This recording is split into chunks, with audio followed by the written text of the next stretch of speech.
तो मेरे प्यारे दोस्तों, कैसे हैं आप सभी लोग। उम्मीद करता हूं कि आप सब बढ़िया होंगे, स्वस्थ और मस्त होंगे। आज की इस वीडियो में आपके लिए लेकर आ चुका हूं टॉप 20 यानी टॉप 20 प्रश्न आपके लिए लेकर आ चुका हूं, जो कि हाल फिलहाल की परीक्षाओं के लिए काफ़ी ज़्यादा महत्वपूर्ण है। और ये प्रश्न काफ़ी बार पूछे जा चुका है, मतलब ये प्रश्न एग्जाम में काफ़ी बार पूछा जा चुका है। चलिए एक एक करके सभी को जानते हैं। तो पहला प्रश्न कह रहा है कि भारत का संविधान कब लागू हुआ। तो भारत का संविधान कब लागू हुआ, इसका राइट आंसर हो जाएगा ऑप्शन नंबर बी, 26 जनवरी 1950 को। 26 जनवरी 1950। चलिए अब बढ़ते हैं प्रश्न नंबर दूसरे की तरफ। तो प्रश्न नंबर दूसरा कह रहा है, भारत का मैग्ना कोटा, भारत का मैग्ना कोटा किसे कहा जाता है। इसका राइट आंसर होगा ऑप्शन नंबर बी, मूल अधिकार। ठीक है, मूल अधिकार को भारत का मैग्ना कोटा कहा जाता है। चलिए अब बढ़ते हैं प्रश्न नंबर तीसरे की तरफ। तो प्रश्न नंबर तीसरा कह रहा है, योजना आयोग का गठन किस वर्ष हुआ था। तो योजना आयोग का गठन किस वर्ष हुआ था, इसका राइट आंसर होगा ऑप्शन नंबर सी, 1950 में। ठीक है, 1950 ईस्वी में। चलिए अब बढ़ते हैं प्रश्न नंबर चौथे की तरफ। अब प्रश्न नंबर चौथा कह रहा है, भारत में पहली पंचवर्षीय योजना किस वर्ष शुरू हुई थी। भारत में पहली पंचवर्षीय योजना किस वर्ष शुरू हुई। ठीक है, तो इसका राइट आंसर होगा ऑप्शन नंबर सी, 1951 में। ठीक है, चलिए आगे बढ़ते हैं प्रश्न नंबर पाँचवें की तरफ।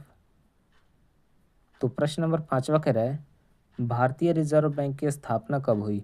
भारतीय रिजर्व बैंक की स्थापना कब हुई, इसका राइट आंसर होगा ऑप्शन नंबर सी, 1935 में। ठीक है, चलिए आगे बढ़ते हैं प्रश्न नंबर छः की तरफ। अब प्रश्न नंबर छः कह रहा है, श्वेत क्रांति का संबंध किससे है। श्वेत क्रांति का संबंध किससे है, इसका राइट आंसर होगा ऑप्शन नंबर बी, दुग्ध उत्पादन। ठीक है, ऑप्शन नंबर बी बिल्कुल राइट आंसर होगा। चलिए आगे बढ़ते हैं प्रश्न नंबर सातवें की तरफ।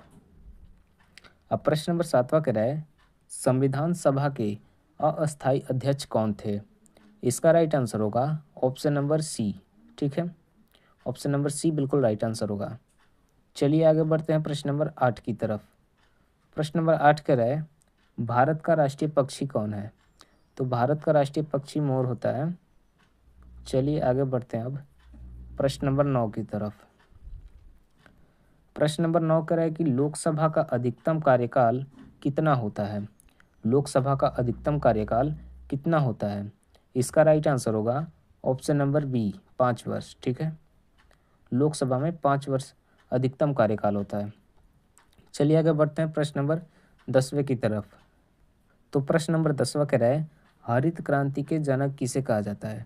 हरित क्रांति के जनक किसे कहा जाता है, इसका राइट आंसर होगा option number A. Option number A बिल्कुल राइट आंसर होगा, MS स्वामीनाथ। ठीक है, MS स्वामीनाथ। चलिए आगे बढ़ते हैं प्रश्न नंबर 11 की तरफ। प्रश्न नंबर 11 कह रहा है, भारतीय संविधान के कितने भाग हैं।